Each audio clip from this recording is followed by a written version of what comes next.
Эмскоин криптоактив өлкө боюнча кызуу талкуу жаратууда. 6 февраль күнү Исрадин Субанбеков аттуу жаран кармалып бардык кылмыш ишин моюнга алган. Анда 2,5 миллион доллар өлчөмүндө акча чогулганын, бирок аны кайра элге кайтарып бере албастыгын билдирген. Bundan пайда көргөндө жалпы этеги 2,5 миллион доллардай пайда көрдү. Эмскоин страховой компаниясы болот, Эмскоин өзүнүн банкы болот, Эмскоин өзүнүн долг честер болот, Эмскоин өзүнүн дата центр болот.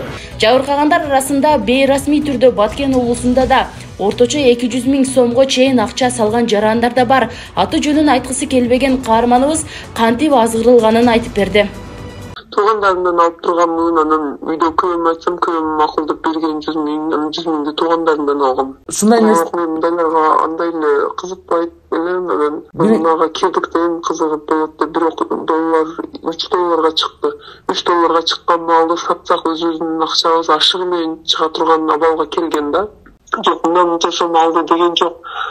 Жерлерге машина берген, жерлерге машина подарок кылдым. Деп мактанган, бирөөдүн операциясыга канча миң төлөдүм деп мактанган. Адамдарды умрага жөнөттүм деген 800 адамды умрага жөнөтүптүр да. Булардын иштегениге 1,5 жыл болот экен. Шондон бери акырын эле реклама кылып, Баткенге 3 жолу келип кетти, Кылгайга 2 жолу келип кетти, о дворец партада бизди чогултуп, канча элдер чогултуп Эмскоин деп мактап реклама кылды. Ошол жерде милициянын аялдары, врач, доктурлар, мугалимдер бардыгы болгон. Почему-то эч ким чыкпай туруп, акырына келип жабылайын дегенде милициялар неге сурак коюп калышты. Бул темада финансы, рынокту көзөмөлдөө жана жөнгө салуу кызматы бул тууралуу мындай түшүндүрөт. Эң биринчиден биз аны билип калгандан кийин биз ички иштер министрлигине кайрылганбыз. Андан кийин мына биякта Элдар Жамалбекович бу YouTube'дан карасаңыз, ага чейин уже элдерге кайрылтып интервью берген, ал жөнүндө толук маалымат берген.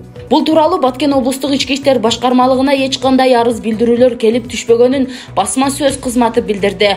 Бул алдамчылык депутаттарга чейин жетип, жогорку кеңеште бир нече депутаттар сөз сүйлөп, чара көрүү керектигин айтты. Шылуундарды, аферисттерди жоопко чакырууга мен чакырам. Алмаз Акунжанович, ошону өзүңүз жеке көзөмөлгө алып бербесеңиз, күндөн күнгө буга алдангандардын адамдардын саны көбөйүп баратат. Адистер бул каржы пирамидасы экенин белгилеп, андан улак болууну эскертип келишет.